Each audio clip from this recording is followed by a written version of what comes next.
যখন জিজ্ঞাসা করেছে মা নবিয়্যুন, নবীকে, আল্লাহ রাসূল জবাব দিলেন আরসালানি আল্লাহু তাআলা, যাকে আল্লাহ এই পৃথিবীতে নবুয়ত দিয়ে প্রেরণ করেছে।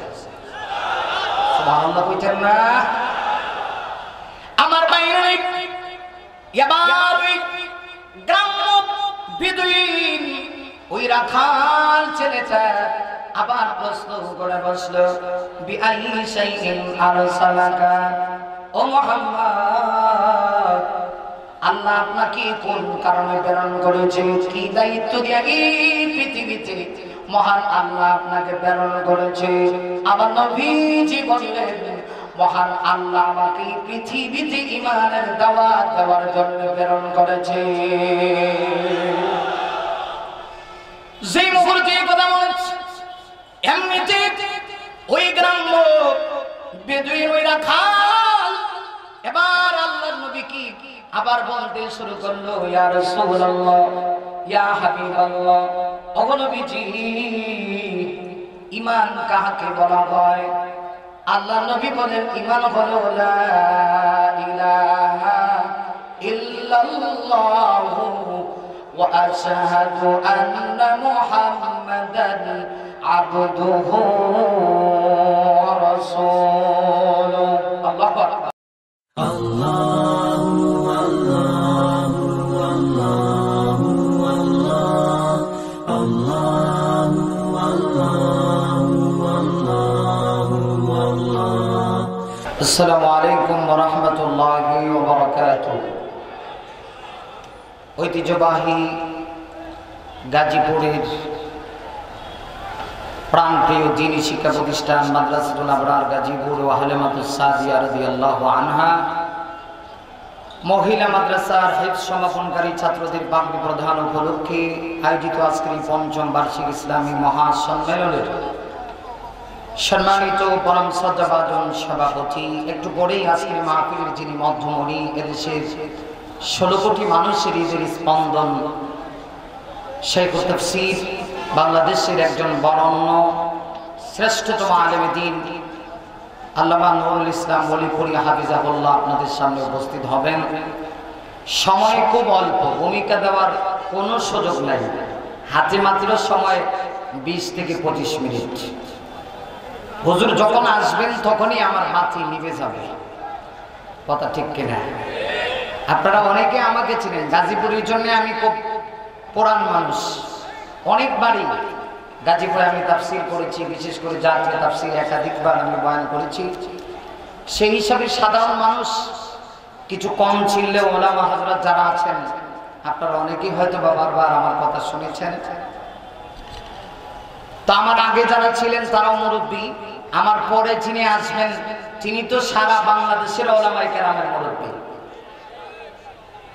যেই গাড়িতে দেখবেন 3 সিট, এর মাঝখানে যেই যাত্রী বসে, এর অবস্থা কিন্তু খুব খারাপ, কথা বললে ঠিক কিনা?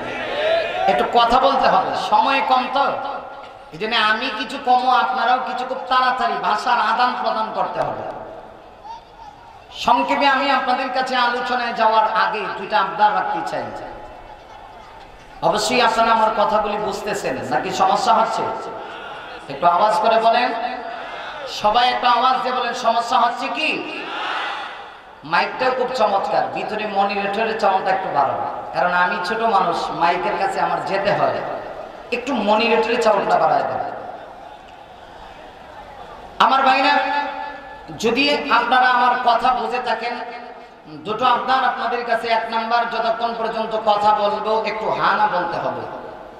2 নাম্বার, শুধু হা না বললে হবে না, প্রয়োজনে যদি একটু সুবহানাল্লাহ, আলহামদুলিল্লাহ, আল্লাহু আকবারের আওয়াজ দিয়ে অল্প সময়ের ভিতরে আমি শুধুমাত্র হযরত জি আসার আগে একটু পরিবেশ করে দিব। আল্লামা ওলিপুরি হুজুর এসে আপনাদের সামনে মনোমুগ্ধ করে তাফসীর পেশ করবেন। এর আগে একটু মাহফিলটা হরকত করে, নড়াচড়া করে একটু পরিবেশ করবেন। আমি আপনাদের কাছে যেটা বলতে চাই, যদি অল্প সময়ের ভিতরেই মুসলমানের মতো একটু গর্জে হুঙ্কার দিতে হয়, ওই তাগুতি শক্তি, বাতিল শক্তি, নাস্তিক আর মুরতাদগুলিকে যদি জানিয়ে দিতে হয় যে আমরা মুসলমান, মুসলমান বিড়ালের জাতি নয়, বাঘের জাতি। আর উসরে বলতে হবে, কথা ঠিক কিনা?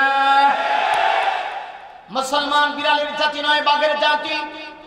আমরা মুসলমান।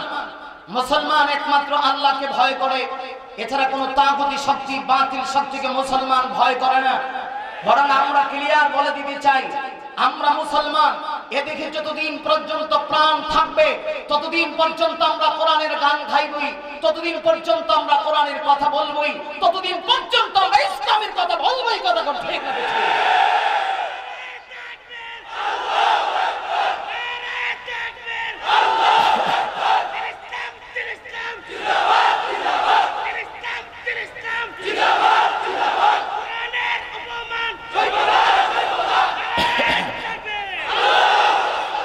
আল্লাহ তুমি কবুল করো, আমিন। আরো আসতে কম, আর একটু জোরে বলেন আমিন। আমার ভাইরা, আমি আপনাদের সামনে মহাগ্রন্থ আল কোরআনুল কারীম থেকে ছোট্ট একখানা আয়াতে কারিমা তেলাওয়াত করেছি। হাদিস পাশাপাশি বরকতের নিয়তে পেশ করেছি, সেজন্য কোনো ভূমিকা নাই। সরাসরি তেলাওয়াতকৃত আয়াতকে সামনে রেখেই কিছু কথা বলবো।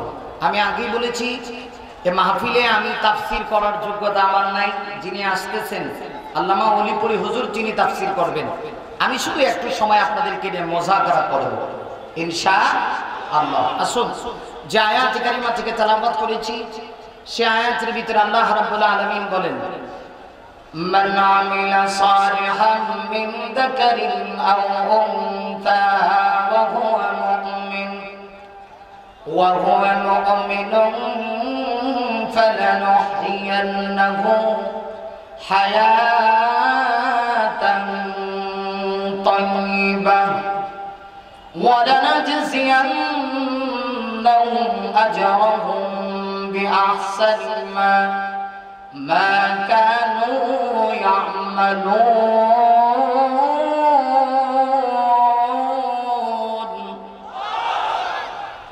আল্লাহ রাব্বুল আলামিন বলেন, মান আমিলা সালিহা, এই পৃথিবীতে যদি কেউ ভালো কাজ করে, সৎ কাজ করে, মিন যাকারিন আও উনসা, চাই পুরুষ হোক অথবা নারী হোক। আমি আজকের অল্প সময় যে মেসেজটা আপনাদের কাছে দিতে চাই, দেখেন ইসলাম কত সূক্ষ্ম একটা ধর্ম। আজকে ইসলাম না বোঝার কারণে, ইসলাম সম্পর্কে আমাদের অ্যানালাইসিস, গবেষণা না থাকার কারণে আজকে ওই পশ্চিমা শক্তিরা, নাস্তিক মুরতাদেরা বিভিন্ন সময় আমাদেরকে ওরা জঙ্গিবাদ হিসাবে, সন্ত্রাস হিসাবে ওরা আমাদেরকে উপস্থাপন করতে চায়। ঠিক, আরো আসতে করে আমরা ইসলাম সম্পর্কে অজ্ঞ। আল্লাহ রাব্বুল আলামিন এই আয়াতের ভিতরে একটা জায়গায় নারী আর পুরুষকে আল্লাহ পাক পার্থক্য করেননি। ইসলাম অধিকারের বেলায় নারী আর পুরুষকে পার্থক্য করেছে।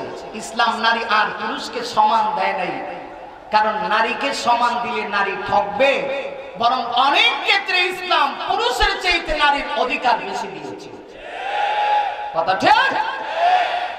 কিন্তু একটা জায়গায় আল্লাহর কাছে নারী পুরুষ কোনো পার্থক্য নাই, সে জায়গাটা কি? নেক আমলের বেলায়। সুবহানাল্লাহ বলতে ইচ্ছা করলো না? আর জোরে কন্যা সুবহানাল্লাহ। আমার ভাইয়েরা, একটু গভীর মনোযোগ লাগান, দিলের কান দিয়ে কথাগুলি শুনতে হবে, আর না হয় কথা বলে বুঝবেন না। আমার ভাইয়েরা, আমার আল্লাহ কিন্তু নেক আমলের বেলায় নারী আর পুরুষকে কোনো পার্থক্য করে নাই। বান্দা শোনো, আল্লাহ বলেনি পৃথিবীতে যদি কেউ নেক আমল করে, চাই নারী হোক অথবা পুরুষ হোক, একটা শর্তের বিনিময়ে আমি আল্লাহ তামাম পৃথিবীর সকল নারী আর পুরুষকে আমি আল্লাহর পক্ষ থেকে দুইটা স্পেশাল পুরস্কারের ব্যবস্থা রয়েছে। আল্লাহু আকবার, জোরে বলেন আল্লাহু আকবার। শর্তটা কি আগে জেনে নিই, পুরস্কার দুইটা কি তারপরে জানবো। শর্ত হচ্ছে আল্লাহ পাক বলছেন ওয়া হুয়া মুমিনুন, মুমিন হওয়া লাগবে। কারণ মুমিন যদি না হয় আল্লাহর কাছে, সে নারী হোক অথবা পুরুষ হোক, ঈমানদার যদি না হয় আল্লাহর কাছে তার 4 পয়সার কোনো মূল্য কথা বলেন না কেন? কোন মূল্য আছে? কোন মূল্য নাই। আমার বাইরে আল্লাহ রাব্বুল আলামিন এই জন্য আমার তেলাওয়াত কিছু আয়াতে কারিমার ভিতরে শর্ত জুড়ে দিয়েছেন, এই পৃথিবীতে যদি কেউ নারী হোক অথবা পুরুষ হোক, ঈমান যদি থাকে, আল্লাহ বলেছেন ঈমান থাকলে আমি আল্লাহ তাদেরকে দুইটা পুরস্কার দেব। ঈমান যার নাই, আল্লাহর কাছে তার 4 পয়সার কোনো মূল্য নাই। ঈমানবিহীন ব্যক্তি যদি তামাম পৃথিবীর ক্ষমতা তরফ হয়ে যায়, আল্লাহ বলেন এই ক্ষমতা চিরস্থায়ী নয়, আমি আল্লাহ চাইলেই ক্ষমতা তার হাত থেকে ছিনিয়ে নিতে পারে। ঠিক কিনা? ঈমান যার নাই, আল্লাহর কাছে তার 4 পয়সার মূল্য। আর ঈমান যদি থাকে, লোকটা যদি কালো হয়, কুচরিও হয়, দেখতে যদি সুন্দর না হয়, আল্লাহর কাছে তার মর্যাদা কম না বেশি? আমি আপনাদের এই আওয়াজে সন্তুষ্ট না। আপনারা অনেকেই ভাবতেছেন যে হুজুর আসলে পরে সব আওয়াজ দিবেন। একটু হুজুর আসলে পরে দিয়েন, আমি ছোট মানুষ, আমার সঙ্গে একটু আওয়াজ দিতে হবে তো। ঈমানবিহীন ওই ব্যক্তি যার তামাম পৃথিবীর ক্ষমতা থাকলেও আল্লাহর কাছে কোনো দাম, পুরস্কার নেই। আল্লাহ বলেছেন যার ঈমান আছে, পুরস্কার কয়টা ভাই? জোরে বলতে হবে কয়টা? একটা পুরস্কার হচ্ছে দুনিয়াতে, আর একটা পুরস্কার হচ্ছে আখিরাতে। এই পুরস্কারগুলি কি একটু পরে। ঈমান থাকলে পুরস্কার, ঈমান নাই পুরস্কারও নাই। ঈমান থাকলেই ওই লোকটা কালো হইলেও তার জন্য আল্লাহর পক্ষ থেকে পুরস্কারের ব্যবস্থা আছে কিনা নাই? আমার বাইরে তাইলে বোঝা গেল যার ঈমান নাই, আল্লাহর কাছে তার 4 পয়সার কোনো মূল্য নেই। ঈমান যদি থাকে, লোকটা যদি কালো হয়, কুচরি হয়, ওই লোকটাকে আল্লাহ পরকালে পুরস্কার দিবে, সম্মান দিবে, মর্যাদা দিবে। এই জন্য ঈমানদারের মূল্য কত। একজন ঈমানদার ঈমান আনার পরে যদি অল্প কিছু সময় হায়াত যদি সে পায়, এই হায়াতটাও তার জান্নাতের গ্যারান্টি হয়। তার বাস্তব প্রমাণ বিশ্ব নবীর একজন সাহাবী, যার নাম ছিল হযরত হুসাইন ইবনে আসহাল রাদিয়াল্লাহু আনহু। তিনি ঈমান আনার পরে মাত্র 2.5 ঘন্টা সময় হায়াত পেয়েছিলেন।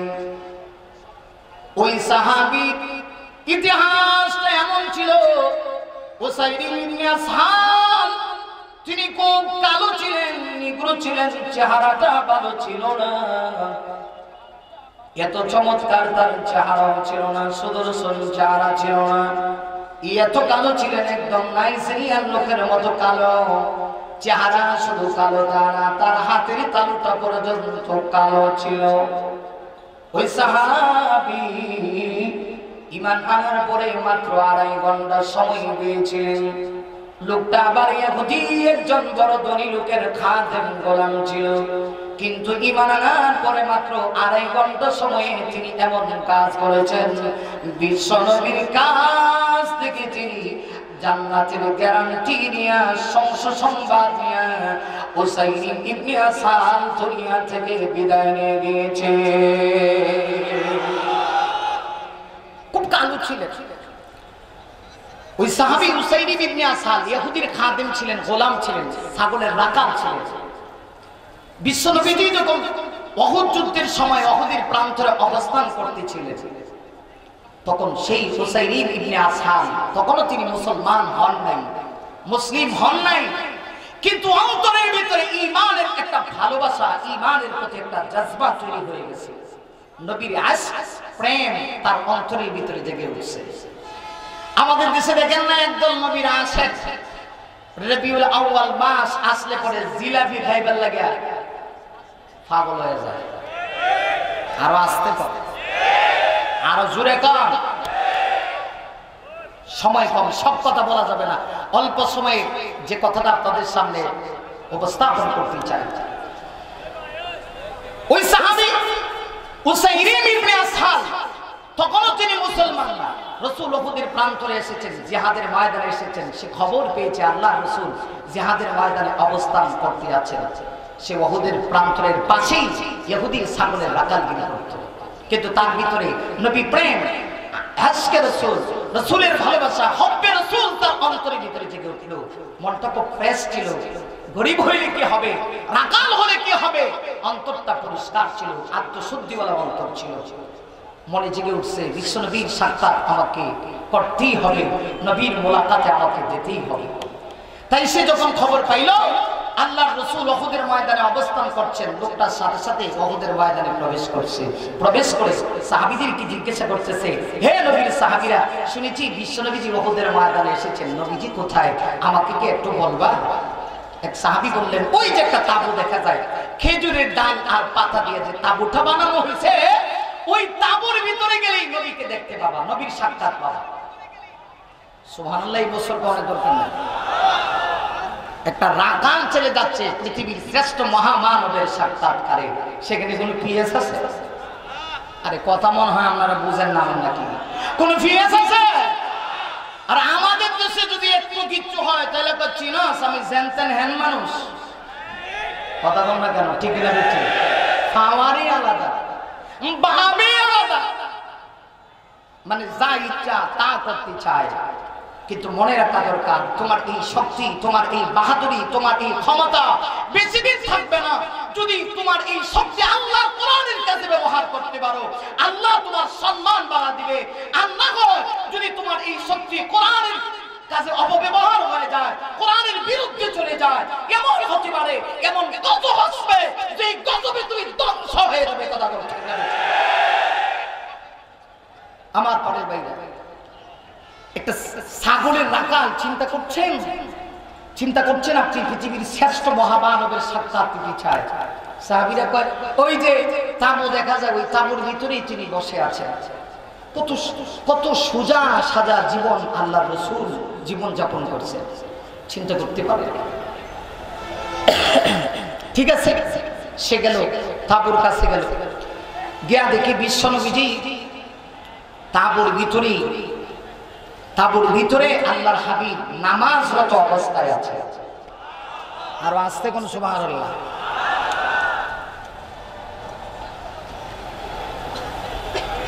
সে তাঁবুর ভিতরে প্রবেশ করলো, নবীজি তো নামাজ পড়ছেন, সে পিছনে নম্র ভদ্রতার সহিত লোকটা বসে গেল, রাকাল ছেলেটা বসে গেল। কিতাবে আসছে আল্লাহর রাসূলের নামাজ যখন শেষ হয়ে গেছে, লোকটা তখন নবীকে জিজ্ঞাসা করছে সালাম দিয়ে, মান আনতা, হে মুহাম্মদ আপনি কে? সুবহানাল্লাহ। চিন্তা করছেন ছাগলের রাখাল আর কাকে জিজ্ঞেস করে মান আনতা? 7 ক্লাস কম, মেট্রিক ফেল। কথা বল না কেন? আচ্ছা, আমাকে যদি আমার বাড়িতে গিয়া আমি বেডরুমে শুয়ে আছি, কোনো একটা লোক রাত্রিবেলা আমার বাড়িতে প্রবেশ করে বেডরুমের কাছে যে দরজা আছে এই দরজার কাছে গিয়ে নক করে, নক করার পরে যদি আমি দরজা খুলে দিই, সালাম দিয়ে যদি কয় আমনে কেডা, কি করবি? পিডা কি একটা মাটিত পড়বো? যে না মাটিত পড়বো এটা উঠে আমার। কথা বল না কেন? ঠিক কেন? পৃথিবীর শ্রেষ্ঠ মহামানবকে জিজ্ঞাসা করছে মান আনতা, আপনি কে? আমার বাইরে আল্লাহর হাবিব বিশ্বনবীজি একটুকু অহংকার করলেন না। আবার নবীজি জবাব দিলেন, আনা নবী, আমি আল্লাহর নবী।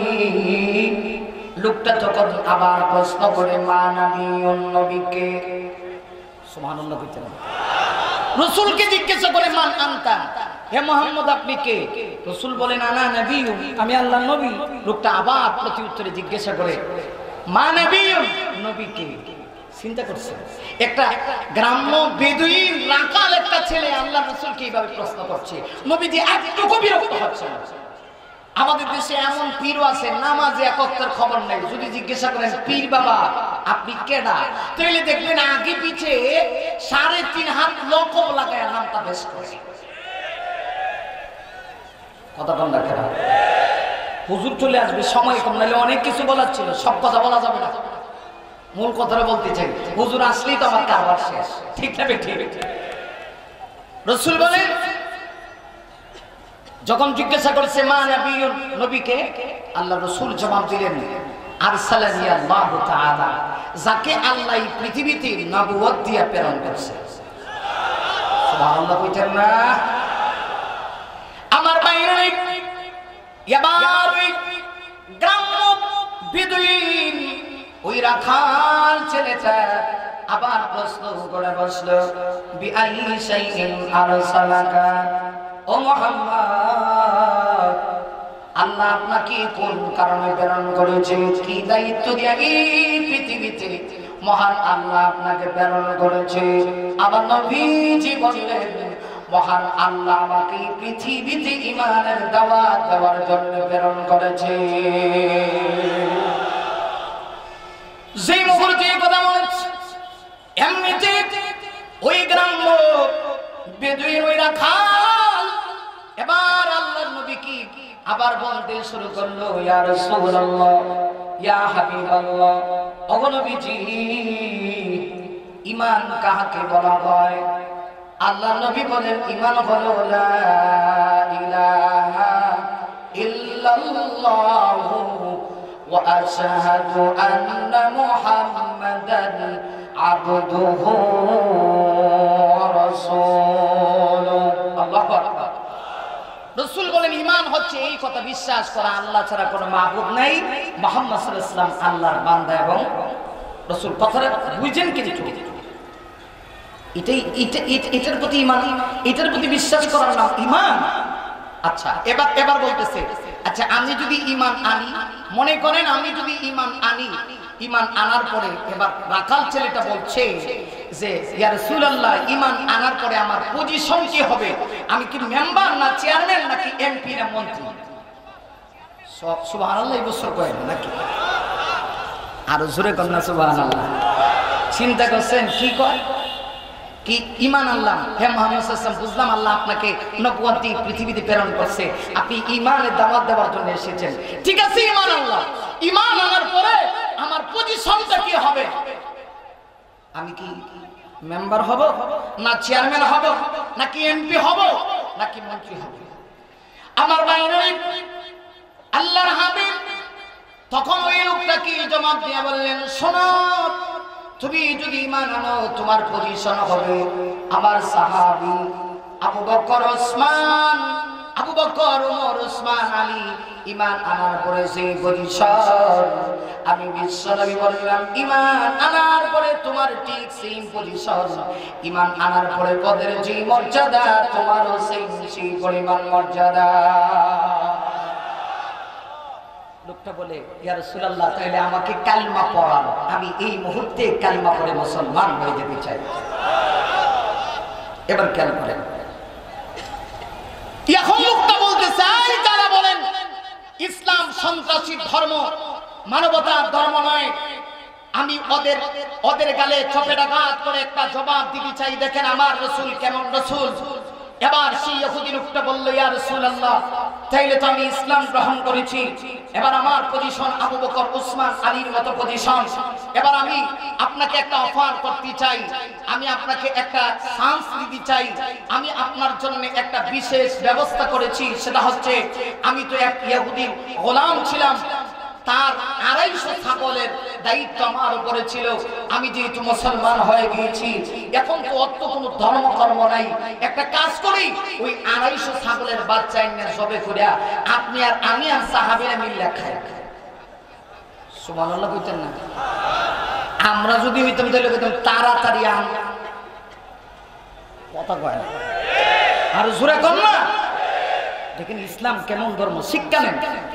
আপনারা যারা বলেন ইসলাম হচ্ছে সন্ত্রাসী ধর্ম, জঙ্গিবাদী ধর্ম, আল্লাহর রাসূল তখন জবাব দিলেন, আরে তুমি কি বলছো? ওই লোকটা ইহুদি হতে পারে, ভিন্ন ধর্মের হতে পারে, কিন্তু তার আমানতের খেয়ানত করার অধিকার এই পৃথিবীতে তোমাকে কেউ দেয় না। কথা ঠিক কিনা? আজকে সেই নবীকে সন্ত্রাস বলা হয়, সেই নবীর ধর্ম ইসলামকে জঙ্গিবাদী ধর্ম বলা হয়। আজকে সেই নবীর উম্মতকে জঙ্গিবাদী সাজানোর চেষ্টা চলে, আজকে আলেমদেরকে অগ্রবাদ বলা হয়। আমি তো বলতে চাই, এই পৃথিবীতে সাম্যের সমাজ, শান্তির সমাজ, মানবতার সমাজ যদি গঠন করতে হয়, ইসলাম ছাড়া, আলেম ছাড়া কখনোই প্রতিষ্ঠা করা যাবে না।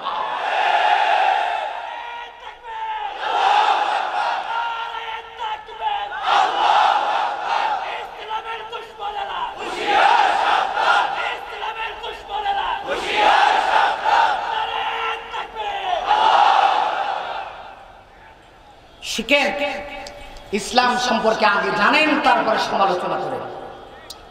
লোকটা আশ্চর্য হয়ে গেল। আল্লাহর হাবিব বললেন, আহারে, লোকটা অন্য কোন ধর্মের হতে পারে, কিন্তু কিভাবে তার আমানতের খেয়ানত করবে? কারণ আল্লাহ পাক তো বলেছেন, ইন্নাল্লাহা ইয়া'মুরুকুম আন তু'আদ্দুল আমানাতি ইলা আহলিহা। কিয়ামতের মাঠে আল্লাহ পাক যার কাছে যে আমানত আছে, এই আমানত যথার্থভাবে পৌঁছানো হয়েছে কিনা সেটার প্রশ্ন আছে কিনা নাই। কথা বলেন না কেন? রাসূল বললেন, একটা কাজ করো, তুমি চলে যাও, ওই ইহুদি ব্যক্তির কাছে গিয়া তুমি তার ছাগলগুলি পৌঁছে দিয়ে আসো। ইয়া রাসূলুল্লাহ, আমি যদি যাই তাহলে এই লোকটা তো আমাকে আসতে দিবে না। নবী বললেন, না, আসতে দিবে। বলতে হবে তুমি যে ইসলাম গ্রহণ করেছো, তাহলে তোমার উপর রাগ করে সে তোমাকে ছেড়ে দিবে। সুবহানাল্লাহ বললেন। আমার ভাইরা, এবার সেই রাকাত সত্যি সত্যি তার মালিকের কাছে চলে গেল। মালিকের কাছে গিয়া তার ছাগলগুলি, সে আমানত যেগুলা ছিল তার কাছে সেটা পৌঁছায়া দিল, এবং সে বলতে শুরু করলো, আল্লাহু আকবার। হযরতজি চলে আসতেছে। হুজুরের নাকি কালেকশন করবেন এখন কই?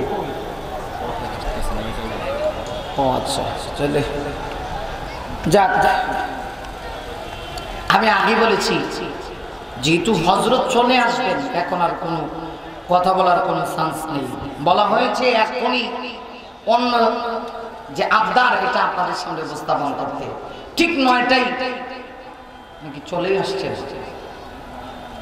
যাক, শেষ কথাটা, একদম শেষ কথাটা আপনাদের কাছে বলতে চাই। শুনতে রাজি আছেন না ইনশাআল্লাহ? আমার দিকে সবাই তাকান, আপনারা ওই দিকে তাকাতে হবে না, কারণ আপনারা হুজুর আসলে পরে আপনারা তাকানোর দরকার নেই, কারণ আমি তো ছেড়ে দেব, ঠিক কিনা? আজকে হযরতজির আলোচনা হবে, তো আমি আসলে ওই কথাটা বললেও 5-10 মিনিট টাইম লাগবে, কিন্তু কর্তৃপক্ষ বলেছেন হুজুর ঘর থেকে রওনা করে দিচ্ছে, এই জন্য আমি সেদিকে যেতে চাই না, যেখানে আছে সেখানেই থাকলো। যে কথা বলতে চাই, আল্লাহ পাক যে আমার তেলাওয়াতকৃত আয়াতের ভিতরে দুটো পুরস্কারের ঘোষণা দিয়েছেন। ঈমান থাকলে পুরস্কার, ঈমান না থাকলে পুরস্কার নাই। বোঝানোর জন্য এক্সাম্পল হিসেবে এই ঘটনাটা বলতেছিলাম। থাক, এই ঘটনা আর বলার দরকার নেই। যদি কখনো সুযোগ পাই ইনশাআল্লাহ আপনাদের সামনে বলবো।